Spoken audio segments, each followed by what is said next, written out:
Hi, everyone. My name is Julia Mayetta. We are so pleased that you all could join us for this week's volume 7, this week's lecture in volume 7 of our KnowNeuropsychology didactic series that brings you lectures from experts in the field covering different topics each week. This series was created by trainees and early career neuropsychologists, including standing members of the KnowNeuropsychology Board, as well as members of the KnowNeuropsychology Committee. And we're very excited to have our new 2023 to 2025 committee members pictured here as well. We would like to thank our 2023 sponsors for their generous financial support of the series. And we're also very grateful to our AACN colleagues for their sponsorship. So we wanted to share information about their upcoming 2023 hybrid conference that's happening in Washington, D.C. Even if you don't get the chance to attend in person, all registrants get access to conference talks online for 2 months after the event. Registration ends May 31st. Now, before we start our lecture, one of the main goals of KnowNeuropsych is to provide free, high-quality didactic content to our audience. So every KnowNeuropsychology and KnowNeuroanatomy lecture is available on our YouTube channel. So please be sure to check it out, subscribe, and like our lectures to get access to new content first come. Let's see. New to KnowNeuropsychology is our collaboration with Apsen to bring you learning and discussion questions that are provided with specific lectures contents, and you can access those through our website. We also have transcripts for volume 1 of our series right now, and we're adding new transcripts all the time. Here are the disclaimers for our series. This training is not meant to replace formal education in neuropsychology, and the views of the speakers are their own. Now, questions can be submitted via the Q&A box on the lower left of your screen, and we will have a recording of today's lecture that we'll provide on our website and our YouTube channel later this week. Now, it is my pleasure to introduce Dr. Grace Fong for today's lecture titled The Role of Neuropsychology in Sickle Cell Disease. Dr. Fong is an assistant clinical professor and staff neuropsychologist within the Division of Hematology and Oncology at the Aflac Cancer and Blood Disorder Center through Children's Healthcare of Atlanta. She received her PhD in 2004 from American University in Washington, D.C., and she is ABEP board certified in clinical neuropsychology and conducts neuropsychological evaluations of pediatric cancer and blood disorder patients. Her primary research interests are also in neuro-oncology and hematology. So welcome to Dr. Fong, and we will pass it over to you. Thank you. I'm going to go ahead and share my screen so I can share my slides. All right, awesome. Well, I'm really excited to share with you today on the role of neuropsychology in sickle cell disease. I just realized I forgot to create an outline slide, so very briefly, I'm going to begin with talking about background, move on to background with sickle cell disease, then move on to talking about neurocognitive effects in sickle cell disease, and then finish up with the role of neuropsychology in sickle cell disease. Dr. Fong, I don't think we can see your slides yet. Oh, let's see. How about now? There we go. Perfect. Great. Sorry about that. Okay, so moving on. So starting from the beginning, what is sickle cell disease? At its most basic level, sickle cell disease is a blood disorder that causes misshapen blood cells that can lead to complications, including pain. Jumping in a little bit deeper, the mechanism behind sickle cell disease has to do with hemoglobin proteins. So in healthy red blood cells, they are packed with normal adult hemoglobin, hemoglobin A. Hemoglobin A looks and functions properly all the time. In sickle cell disease, the red blood cells are packed with hemoglobin S proteins. They look and work normally in high oxygen state, like when carrying oxygen to your cells and organs, but they can change to an abnormal shape in a low oxygen state. And that change in shape causes the hemoglobin S molecules to stick together. And then it also leads to a process called polymerization, where the hemoglobin S molecules clump together and then form long polymer chains. the amount of hemoglobin S molecules and subsequent polymerization is what causes sickling in red blood cells. The clinical manifestations of sickle cell disease derive from at least 3 different pathophysiological mechanisms. The first is hemolysis, which is a breakdown of red blood cells. Some signs and symptoms include jaundice, which occurs when bilirubin is released into the bloodstream as red blood cells break down. High levels of bilirubin and baby red blood cells are also signs of hemolysis. The second is vaso-occlusion, which is blockage of blood vessels by sickled red blood cells. This can lead to pain, crisis, and organ damage. Pain usually or most often occurs in the joints, bones, stomach, and chest. And then the last is anemia, which is having too few healthy red blood cells to carry oxygen to the body's tissues. This can lead to things like difficulties thinking and concentrating, fatigue, weakness, decreased ability for physical activities, and low levels of red blood cells and hemoglobin may be signs of anemia. It also is important to note that both hemolysis and anemia may cause silent organ damage and are associated with high blood pressure, heart damage, risk of stroke, lung damage, brain damage, and kidney damage. So let's talk a little bit about what sickle cell disease looks like in the world. It primarily affects people of African descent, although people from the Caribbean, Mediterranean, India, Middle East, Central and South America are also impacted. It is estimated that up to 90% of children with sickle cell disease who are from resource-poor countries do not survive into adulthood. And I found one study that estimates 50 to 90% die between the ages of 5 and 10. Approximately 1,000 children in Africa are born with sickle cell disease daily, and more than half will die before the age of 5. And then it is estimated that the rate of sickle cell anemia worldwide will exceed 400,000 by 2050. Sickle cell in the US looks a little bit different. It occurs in 1 in 365 African American births. It affects approximately 100,000 individuals. Sorry, it occurs in 1 in 16,000 Hispanic American births. It affects approximately 100,000 individuals, and approximately 3 million people have the sickle cell trait. Access to care in the US is not so great for individuals with sickle cell disease. 75% of adults with sickle cell disease who also have frequent pain crises fail to get hydroxyurea, which is the recommended treatment for sickle cell disease. And only 1/3 of children with sickle cell disease are regularly screened for stroke by age 2. Let's talk a little bit about the types of sickle cell disease. Before I jump in, let's typo. So sickle cell disease is a combination of hemoglobin S plus some other type of abnormal hemoglobin. And sickle cell trait is a combination of hemoglobin A, which is healthy hemoglobin, healthy adult hemoglobin, and hemoglobin S. So before we talk about about the different types of sickle cell disease, let's go back and do some baby bio and talk about genetics. So of 2 people who have sickle cell trait, which means that they each carry 1 hemoglobin A gene and 1 sickle hemoglobin S gene, their child has a 1 in 4 chance of having no sickle cell disease, a 2 in 4 chance of being a carrier having sickle cell trait, and a 1 in 4 chance of having sickle cell anemia. Within sickle cell disease, the most common types of sickle cell disease are hemoglobin SS that occurs in 60 to 65% of the population with sickle cell disease, hemoglobin SC that occurs in 25 to 30% of individuals with sickle cell disease, hemoglobin beta plus thalassemia, which occurs in 8 to 10% of individuals, and hemoglobin beta 0 thalassemia, which occurs in 2 to 10%. Of these, hemoglobin SS and hemoglobin S beta 0 thalassemia are the most severe types of sickle cell disease. They're really pretty clinically similar, and they are what people are referring to when you read articles about sickle cell disease.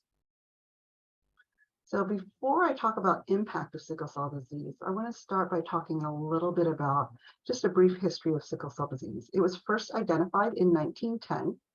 The genetics and molecular biology were both identified in 1949. In a relatively short period of time, it has evolved in the US from being a childhood disease to being a lifetime disease. So survival has improved dramatically. In the 1970s, very few adolescents survived into adulthood, but currently over 95% of children with sickle cell disease will reach their 18th birthday, and most individuals with sickle cell disease now live into their fifth decade. That's a huge improvement over the last 40 years, but note that there is still a shortened lifespan. These improvements that we've seen are related to universal newborn screening, early parent education on strategies for managing when fever and splenic sequestration occurs, prophylactic use of penicillin, advances in vaccinations against strep and flu especially, and use of or addition of hydroxyurea therapy. So as a blood disorder, it should come at no surprise that all organs are impacted in sickle cell disease: the blood, the eyes, the heart, the lung, the liver, the spleen, the skin, the immune system, the reproductive system. We also see psychosocial impact of sickle cell disease and developmental impact on development in sickle cell disease. Pain is the complications can be both acute and chronic. Pain is the most common acute complication, but other complications may include that you'll often see include chronic pain syndrome, acute chest syndrome, anemia, stroke and silent cerebral infarcts, cognitive dysfunction, and pulmonary hypertension. As individuals with sickle cell disease age, chronic complications result in organ dysfunction that contribute to earlier death. And it's important to remember that as a chronic condition, effects are also cumulative. So let's talk a little bit about stroke risk in sickle cell disease. There is a really interesting, to me, relationship between the level of hemoglobin S in the blood and stroke risk. So among individuals with hemoglobin SS and hemoglobin S beta 0 thalassemia, about 95% of their hemoglobin is type S. Among individuals with hemoglobin S positive, S plus beta thalassemia, S beta thalassemia plus, 70% of their hemoglobin is type S. And among individuals with hemoglobin SC, about half of their hemoglobin is type S. And that really translates, as we look into the studies, into stroke risk. So you can see that the individuals or the sickle cell patients with the highest level of hemoglobin S have the highest rate of both overt and silent strokes. So what else do we know about stroke and sickle cell disease? The stroke is most commonly ischemic and infarctive in nature. I saw estimates ranging from anywhere from 5 to 11% of patients with sickle cell disease experiencing overt stroke, and anywhere from 11 to up to 35% experiencing silent stroke. Typically, stroke occurs within the first decade, with the highest incidence between ages 2 and 5. And angiography studies suggest that progressive injury occurs. Not surprisingly, especially in overt strokes, the neurocognitive deficits align with stroke localization. When thinking about or when looking at individuals with silent strokes, the frontal lobes and the MCA, ACA watershed areas are most commonly impacted. And this has led researchers to identify that monitoring attention and executive function can be sensitive for detecting silent strokes. So what do we know about stroke prevention? Transcranial Doppler TCD ultrasound screenings are really the most common way for monitoring stroke risk. It's a non-invasive measure, a non-invasive tool that measures blood flow in the brain. Excuse me. It detects increased risk for stroke, and it's recommended yearly. The stroke prevention trial in sickle cell anemia identified the following numbers in terms of how to categorize the TCD findings as normal, conditional, or abnormal. As you can imagine, there have been many studies looking at the relationship between TCD findings and cognitive functioning. And unfortunately, the findings are a little bit mixed, probably due to differences in methodology, with some studies saying that there is a clear relationship between TCD results and cognition, and others finding very limited relationship. So how do we manage sickle cell disease? Until recently, there were actually only 3 specific interventions that were considered helpful for sickle cell disease. I've highlighted them. So hydroxyurea, blood transfusion, and stem cell transplant were the only 3 initial treatments. In terms of the 3, there are now 4 FDA-approved medications. Hydroxyurea is the most common and the oldest.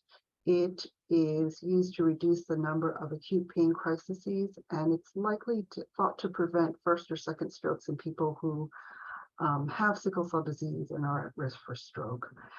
It is notable that use of hydroxyurea is an anti-neoplastic, and so sometimes there's reservation about using this medication. Some newer medications include L-glutamine, which is thought to reduce acute complications of sickle cell disease. Adecvio, which is a monoclonal antibody that prevents and reduces episodes of pain and other complications in sickle cell disease. And Oxbryta also is another newer medication.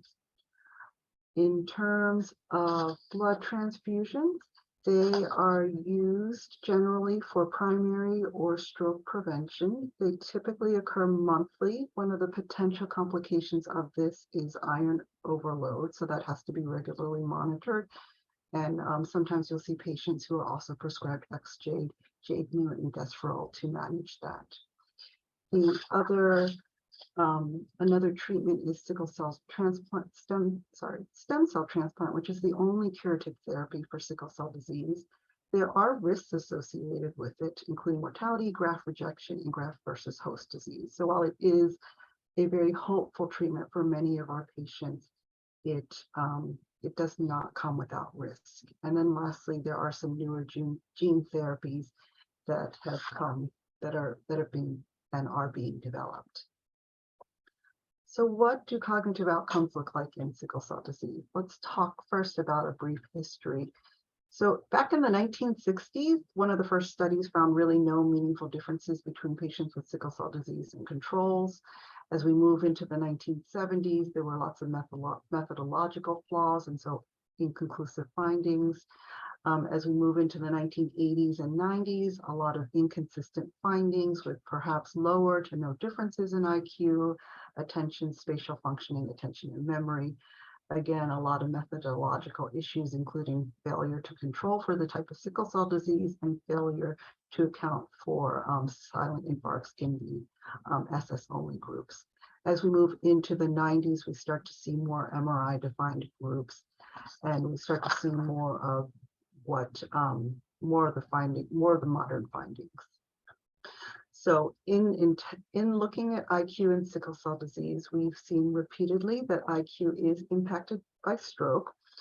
This review of, I believe, 19 articles found that individuals, sickle cell patients with overt stroke perform more poorly than patients with silent stroke on measures of intelligence. Across 6 studies, there was about a 10-point difference. This study also found that patients with silent stroke performed more poorly than sickle cell patients without any strokes. And across 17 studies, there was about a 6-point difference. We also know that independent of stroke status, sickle cell disease, neurocognitive function or intellectual function is impacted in sickle cell disease. So across 7 studies, there was about a 7-point difference. So we can see a bit of a gradient, that with the patients with overt stroke having greatest impact on IQ, followed by patients with silent stroke, patients without any stroke history but sickle cell disease, and then relative to healthy controls. As we expand to looking at more general as cognitive functioning in sickle cell disease, And this is a meta-analysis, looking at a meta-analysis of, I can't remember how many studies. What we found were that all domains examined identified deficits amongst patients with sickle cell disease. So full scale IQ, verbal reasoning, perceptual reasoning, executive functioning, attention, and processing speed. This was noted across all of the age groups they examined, and this was also noted across all of the infarct status examined. So no infarct, no stroke, silent stroke, and overt stroke. In looking at the preschool to school age patients, what the authors found in their meta-analysis was that there were increased deficits in full-scale IQ, verbal reasoning, perceptual reasoning, and executive functioning. There was a negative trend of age. And from school age to adult, there were decreased deficits in full-scale IQ, verbal reasoning, and perceptual reasoning. This is a bit of an unusual finding, given that many studies have found cumulative effects and progressing effects. The authors thought that this might be related to differences in probably survival rates as patients are moving into adulthood. But the important thing to note is that the deficit gradient continues, in that patients with no infarct had performed the best, followed by the patients with silent strokes, and then the patients with overt strokes. We also know that within sickle cell disease, cognitive effects begin early. In one recent review, they found that developmental delay was noted in up to half of children with sickle cell disease. In a different meta-analysis, they found delays noted in language and actually, before I go into that, delays in up to half of children with sickle cell disease. There also is a thought that there's a decline in performance over time. One older study found a decrease in functioning, still within normal limits, but a decrease in functioning between ages 12 and 24 months in terms of performance on the Bailey. So performance dropped by about 10 points. So performance, while still within normal limits, dropped by about 10 points. And when looking at the data between 24 and 30 months, there was that stability remained. As we look more specifically at individual cognitive areas, we see that deficits in language are present in 18 to 70% of children with sickle cell disease. They also found lower verbal IQ and lower receptive and expressive language scores. And language scores, just as I noted before, between ages 12 to 18 were higher than scores between ages 32 to 40. So it suggests that maybe early on things are not looking so atypical, but shortly thereafter, there are some declines that are noted. In terms of attention, behavior, and executive functioning, or actually in terms of attention and behavioral functioning, there were limited studies examining these. One study found no difference in terms of attention between toddlers, whereas a different longitudinal study found attentional difficulties in 88% of children with sickle cell disease, even without stroke. Another study found nearly all of the children with sickle cell disease to fall above the 85th percentile for all areas in the behavioral, so in terms of behavioral functioning. In terms of early executive functioning, 5 of 5 studies found deficits to be common. 88% of children with sickle cell disease, but not stroke, had executive functioning deficits.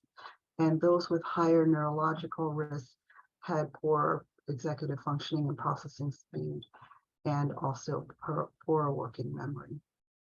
As we look at school readiness or early academic performance, 4 out of 5 studies reported school readiness challenges and or academic challenges. And about half of the 24 studies examined reported fine and gross motor needs in individuals with sickle cell disease, young individuals with sickle cell disease. So about 14 to 35% had fine motor skill needs, and about 8% had gross motor skill needs. And just like with other cognitive domains, patients with higher neurological risks had lower scores. So the risk factors that have been identified in these studies include medical factors like silent strokes and overt strokes, include things like genotype and disease severity. So not surprisingly, the patients with SS and S beta 0 thalassemia were found to be at greater risk, with one recent study showing those patients performing below normative expectations on IQ, school readiness, and verbal comprehension, whereas patients with SC and S beta plus thalassemia were not below normative expectation on any area examined. That said, those group differences while there's also a group difference between those two groups for IQ, that difference fell apart or went away after correcting for multiple comparisons. And in fact, as we look at other sociodemographic factors, multiple studies suggest that these factors, including SES, parent education, caregiver mental health, and home environment, may actually be stronger drivers at younger ages in determining in influencing neurocognitive performance than disease severity or even disease modifying treatment. So we know that these cognitive effects, it's important to examine them because they can impact things like school readiness, future academic performance and grade retention, graduation rates, future educational attainment, and also future employment. We also know that cognitive effects progress over the lifespan. So in looking at this recent study, these authors found age-related changes in neurocognitive performance across most of the domains they examined. So the authors posited that slow acquisition of cognitive skills secondary to accumulated infarcts, chronic hypoxemia, and repeated tissue ischemia probably contributed to these findings. They examined patients in 4 developmental stages: school age, and they were looking at 8 and 9-year-olds, early adolescence, looking at 12 and 13-year-olds, late adolescence, looking at 16 and 17-year-olds, and young adulthood, looking at 18 to 24-year-olds. In other studies, for some background information, as we remember, independent of stroke, patients with sickle cell disease showed declines in verbal reasoning, processing speed, and math over time, and they also show increased academic knowledge deficits over time. Studies in adults with adults with sickle cell anemia show that they have worse full-scale IQ, executive functioning, processing speed, and attention compared to healthy controls. In this study over time, the authors found that overall IQ was reduced by a mean of about 0.5 point per year. Word reading was reduced by 1.25 points per year. Math fluency reduced by almost 2 points, and visual motor integration reduced by about 1 point. So what might be accounting for some of these things? We know from various studies that neurocognitive deficits are associated with the severity of anemia in older patients, that hemoglobin predicts IQ, fine motor, academic achievement, even when controlling for SES. Fetal hemoglobin is positively associated with IQ. And I really love talking about fetal hemoglobin, even though I don't know that much about it. So fetal hemoglobin reduces sickling of cells, and which in turn reduces cellular damage, and increased fetal hemoglobin is associated with reduced mortality, reduced organ damage. It is also associated with low fetal hemoglobin is also associated with poor performance on neurocognitive measures of executive functioning and intellectual functioning. As we think about patients with sickle cell disease, what's intriguing to me about fetal hemoglobin is that babies, as we look at where the data is in terms of cognitive changes, it looks like, very early on between 0 and 12, there may not be major cognitive changes. And the thought behind that is that that might be related to higher levels of fetal hemoglobin, which may account for why we don't see deficits immediately. So other medical correlates of some of these findings we just discussed, of course, include stroke, impact of overt and silent stroke on neurocognitive functioning. And we know just in terms of neuroimaging that the presence of elevated blood flow to velocities, abnormal functional connectivity, and decreased fMRI activation have been found to be associated with neuropsych deficits in children with sickle cell disease when comparing them to controls. I want to spend a few minutes just talking about some of the impact of treatments for sickle cell disease. So as you may recall, hydroxyurea is associated with less frequent pain episodes, reduced mortality, and improved health-related quality of life. It's also associated with reduced TCD velocities, and also reduced stroke occurrence, and it's positively associated with neurocognitive functioning. So across several studies, researchers have identified that all sickle cell patients treated with hydroxyurea have higher overall levels of hemoglobin and lower white blood cell counts. As a group, they show higher verbal abilities, perceptual reasoning abilities, and full-scale IQ. But after correcting for multiple comparisons, mostly the differences are in verbal abilities and full-scale IQ in patients with sickle cell anemia. Across ages, patients with sickle cell anemia, referring primarily to the SS and S beta 0 thalassemia patients who have been treated with hydroxyurea, they show a 6.2 elevation in IQ. Within these patients, those who have been treated for a longer period of time, that's positively associated with perceptual reasoning and full-scale IQ scores.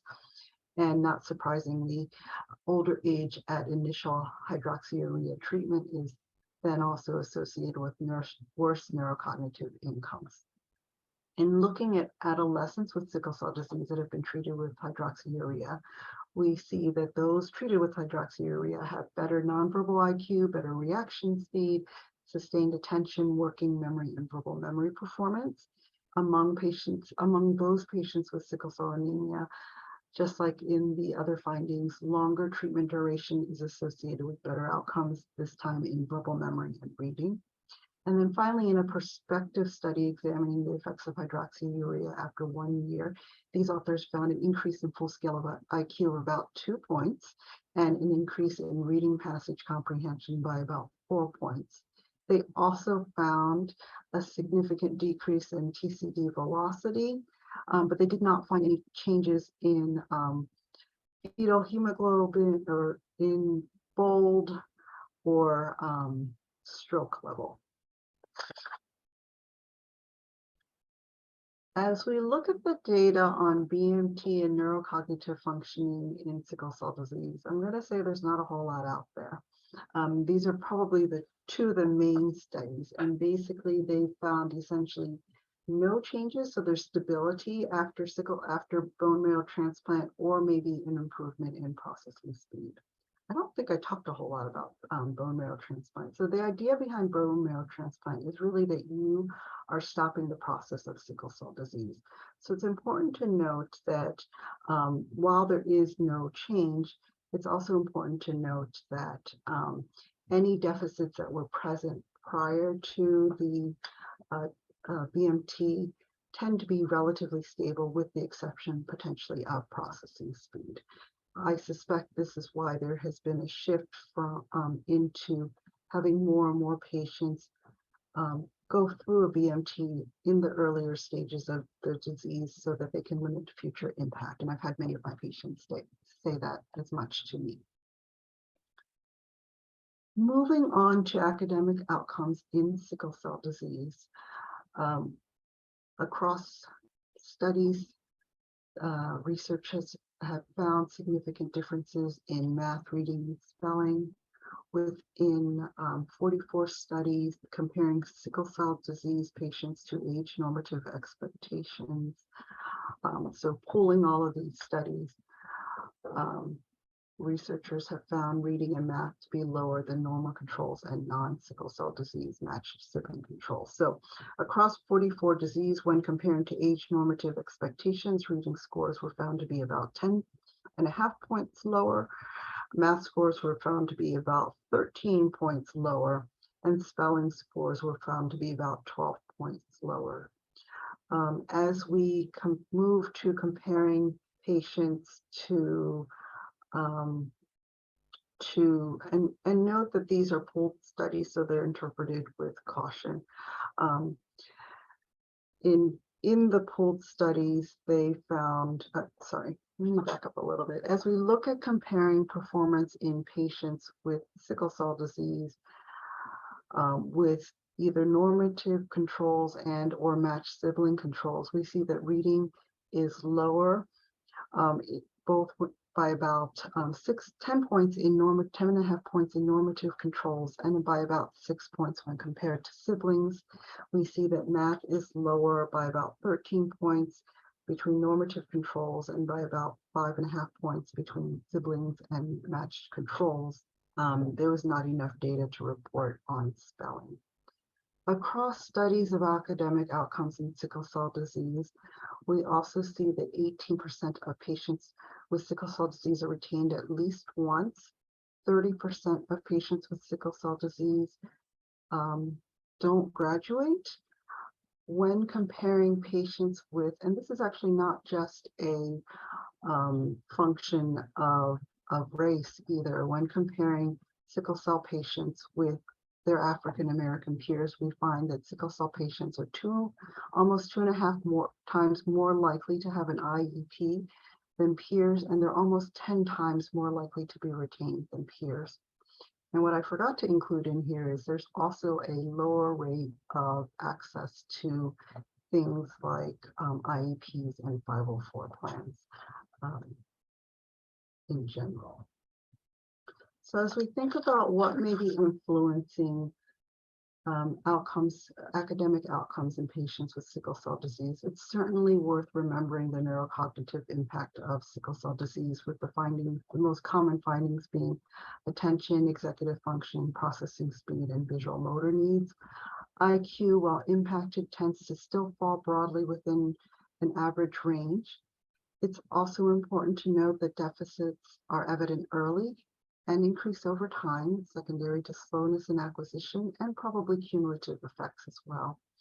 And of course, cognitive function is impacted by stroke status, with patients with overt stroke showing the greatest level of deficits.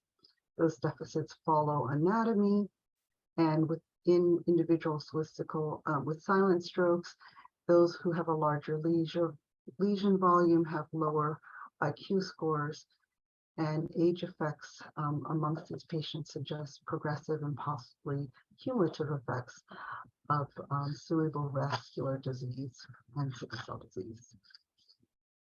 It's also important to remember there are a lot of indirect effects of sickle cell disease. So thinking back to some of those earlier slides, we remember that sickle cell disease affects the whole body. So it also, which means that patients with sickle cell disease are more likely to have disrupted school routines and increased school absences, to need for medical follow-up, whether routine or acute, sickle cell complications, sickle cell treatments, and hospital admissions for either pain or illness. It's also important to remember the impact of pain on how well our patients can focus, on how much energy level, on their energy levels, and on their mood. And frankly, it's important to think about how all these things interact, because while pain may impact attention and energy and mood, attention, energy, mood, and pain are also going to impact attention, and really it's kind of a bidirectional for many of these things. Also important to recognize the impact of family stress on our sickle cell patients, both medical and other. And then, of course, sickle cell disease occurs in a patient population with many psychosocial risks, including lower parent education needs and SES needs, which can both impact patients' access to resources. So looking at cognitive functioning, or how cognitive functioning in sickle cell disease is impacted by pain, we see that among youth with persistent pain, that quality of life is worse. And in sickle cell disease, caregivers rate individuals with sickle cell disease and high levels of or frequent pain to have higher rates of defiance, aggression, and ODD behaviors.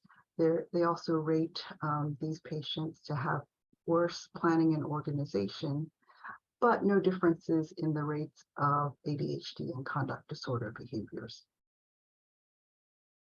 While this study did not find any difference in IQ, verbal, or perceptual reasoning abilities, working memory and processing speed were lower in patients who had chronic pain, and these patients also had more academic absences.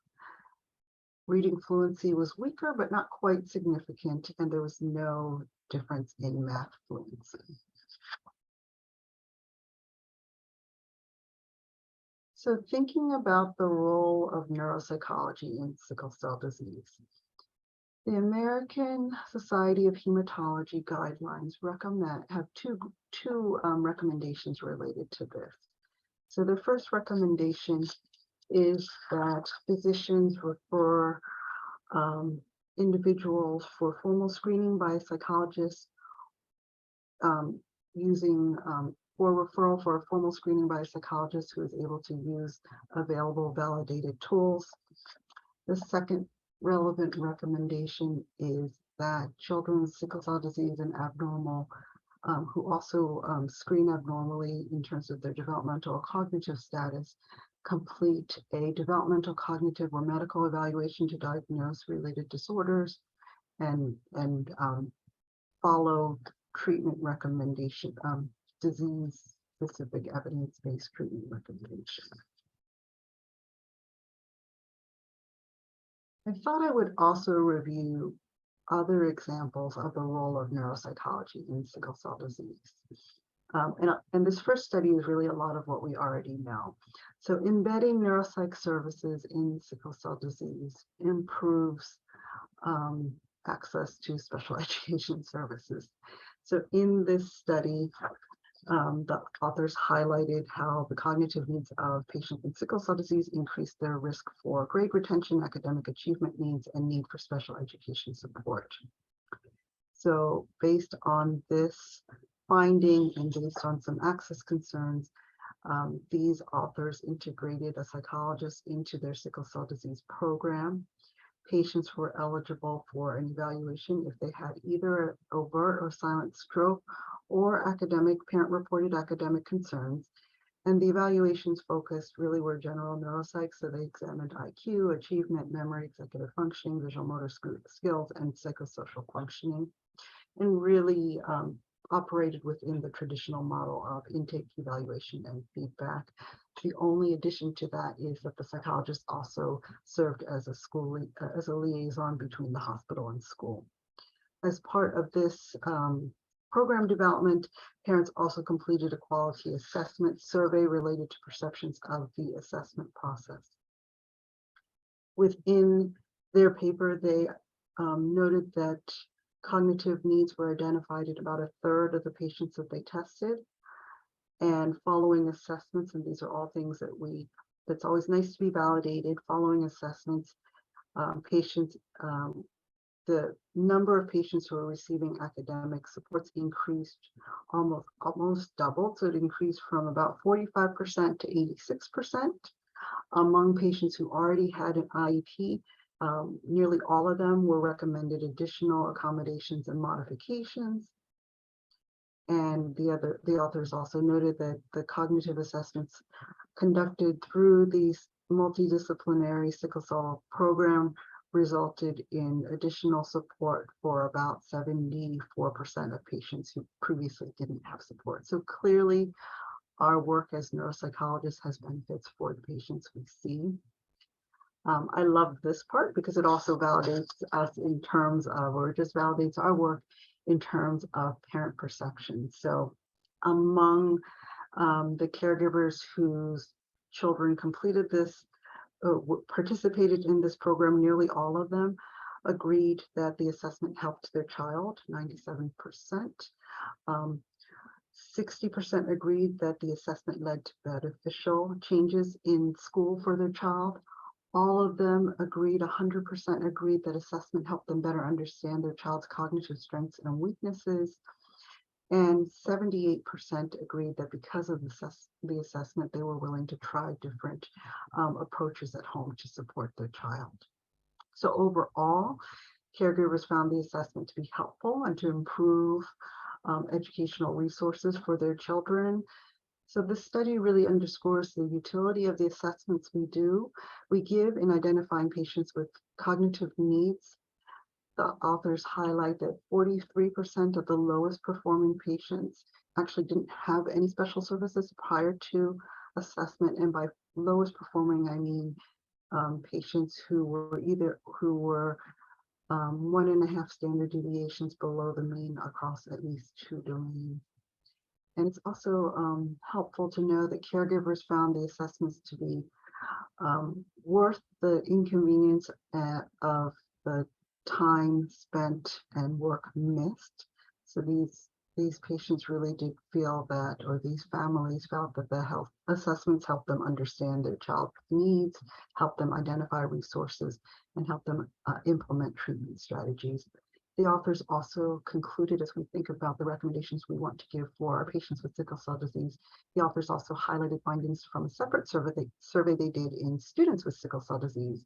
And their asks were for recommendations on how teachers can help with school activities in patients with sickle cell disease, make up work opportunities when school absences occur, strategies for empowering students with sickle cell disease, and strategies for helping with acute pain episodes at school. I want to move to an older study, which I forgot to reference, by Karen Wills et al. On looking at embedding neuropsych services in sickle cell disease clinics. So within this study, patients were seen for a brief 90-minute evaluation as part of their annual multidisciplinary sickle cell visit. And really this evaluation focused on key sickle cell neurocognitive needs: attention, working memory, and processing speed. Within the traditional model, these authors highlighted barriers to include the logistics of getting patients to an external service, and also differences in racial, ethnic, and cultural differences in how patients are approaching healthcare, self-advocacy, and communication.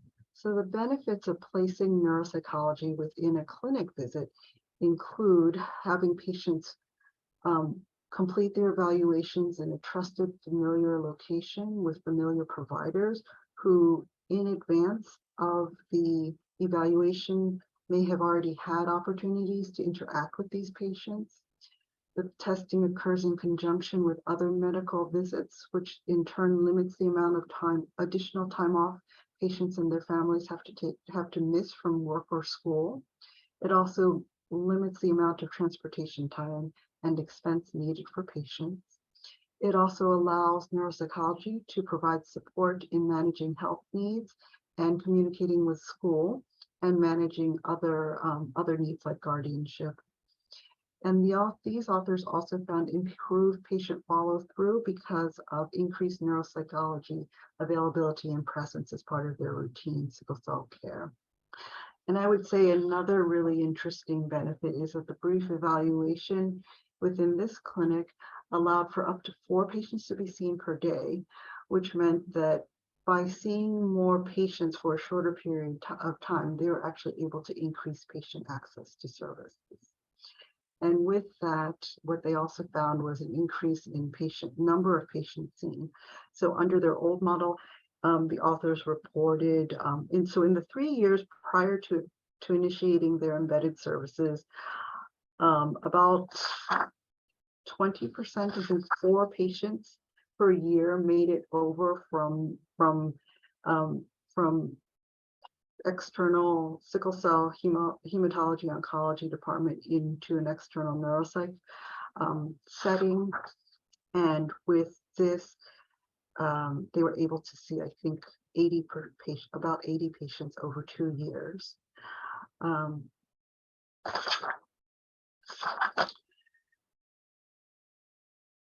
And the authors also found a significant decrease in no-show rates. So prior to the study, I think the authors noted about half of the patients who were scheduled would no-show. Even within the first few weeks of this study, I think the first 18 months, I lost my numbers. Within the first 18 months, there was, I don't remember the exact number, but there was even an improvement between the first 18 months and the first several years in terms of decreasing no-show rates. There are still some barriers and limitations that are worth talking about. Barriers include insurance denials and really limited funding for non-billable services, and really need to rely on donor funds for covering those. Other limitations include scheduling limitations. Not all services are covered by insurance. Families still have trouble with follow through, especially when they have extra economic and psychosocial needs. So single parents and limited English proficiency, patients who are single parent families, and patients with families with limited proficiency needs. It's still very difficult to navigate the system. The follow through for mental health needs is still poor. And really, at the end of the day, available resources for families, as I'm sure many of you have encountered, still remain suboptimal. So there's a lot of work for us to do. I want to wrap up by expanding a little bit beyond the traditional neuropsych assessment model. So as we think about what is the role of neuropsychology in sickle cell disease, we certainly have our traditional assessment models, whether it's in the traditional full comprehensive battery or the more abbreviated screeners, which are great opportunities to provide patients with either prospectively or in the moment or as needs arise with information on cognitive impact of sickle cell disease. But I want to highlight this study that kind of pushes the envelope a little bit on the role of neuropsychology in sickle cell disease. So in this study, the authors really have wanted to do more. And so they thought that caregivers would report being more knowledgeable and empowered to help their children in obtaining quality education after completing informational sessions. So they offered caregivers an individual information sessions to caregivers on information about school selection and quality of local schools, local school application and enrollment processes, including deadlines, resources to help families with school selection and enrollment, and then information on IEP and 504 plans. As part of the study, they had caregivers complete a survey, both pre-information session and post-information session, and they were most interested in understanding caregivers' sense of empowerment, confidence, and knowledge in terms of how to navigate the educational system.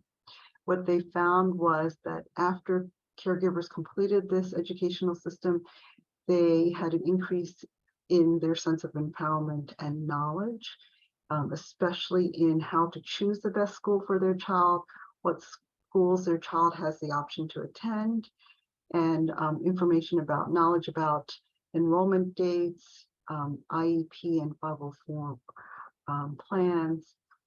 Interestingly, comfort with speaking to teachers in schools did not change, but that was mostly because they were already high at baseline.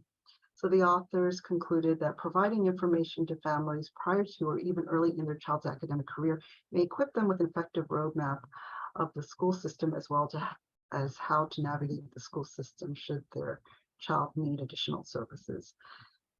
This is really an interesting way. I love this study because it's an interesting way for us to disseminate our neuropsychological expertise in a non-traditional manner. We're used to sharing our knowledge within the structure of a comprehensive neuropsychological evaluation. This study suggests that there are also additional ways that we can share knowledge and more efficiently get the information that patients need.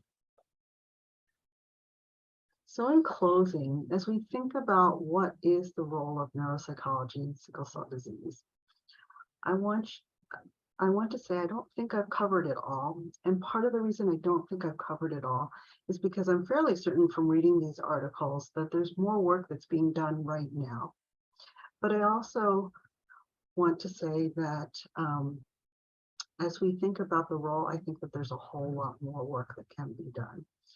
And if you'll let me get on my soapbox for a little bit, I will say that sickle cell disease is such a interesting and complex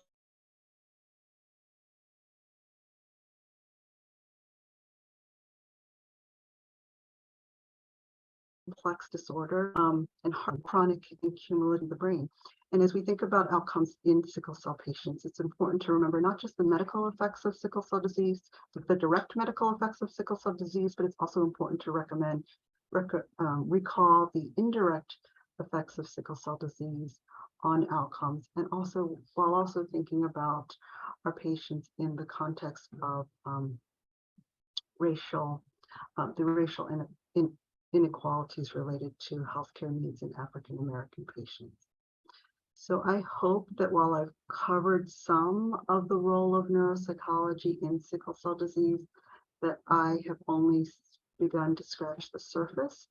And I hope that in the coming years, as I continue to review these articles, that you all will join me in defining and pushing the boundaries on what the role of neuropsychology in sickle cell disease can be. Thank you for your time. Thank you so much, Dr. Fong. That was really comprehensive. I think sickle cell is, I agree, very complex. In thinking of that, what are some accommodations that you make for this population that maybe aren't as obvious to someone who hasn't worked with this population? I think in some ways it's easy and in some ways it's more complicated. So I think in the easy part is, I think, in my career, as I've worked with patients with sickle cell disease, I've kind of noticed a lot of emphasis on sickle cell disease as a neurodevelopmental disorder. And in many ways, we can think of our sickle cell patients who don't have stroke as having like an ADHD profile. And we can use those standard recommendations. I encourage people to think beyond that and think about those medical needs, because we know that there are so many other factors impacting their day-to-day function. So one thing I've started doing as part of my recommendations is really making recommendations about self-advocacy. I used to start this at the high school level, but I've actually started doing it after talking to a parent and colleague of a patient with sickle cell disease. I actually started doing this at the middle school level. And so I think that a lot of times our teachers don't realize how sickle cell disease impacts their patients. And a lot of times what they see is a child who is acting like they have ADHD, or maybe has an ADHD profile and all the stigma that's associated with that. So what I've started doing is strongly encouraging parents and students to talk to their teachers about what sickle cell disease, how sickle cell disease impacts their day-to-day functioning. That even at the most basic level, sickle cell disease impacts their ability to focus. It also impacts the level of energy that they may have. It also impacts the frequency with which they're able to attend school. And so that having sickle cell disease may make them less attentive. And so really trying to tie the cognitive effects to their medical disorder in order to build an ally rather than someone who makes a negative assumption about our patients without really understanding the full context. I've started doing this at an earlier age because I think that it empowers our patients. And I think that it's also more powerful for teachers to hear it from their students than from their parents. But I think there's a lot more that we can do. And I'm excited to guess at some of the work that's happening with some of my colleagues and to see what's next in the field as well. Yeah, that's a great point. And I bet that probably helps with the transition to the adult side of things too, with that self-advocacy and kind of psychoeducation skills to people around the patient. So that's a really great point. Well, thank you again. It looks like we're out of time for this afternoon. Everyone join us next week for hearing and dementia. That's April 24th. And thank you so much again, Dr. Fong. That was a really wonderful presentation. Thanks. Okay. Bye.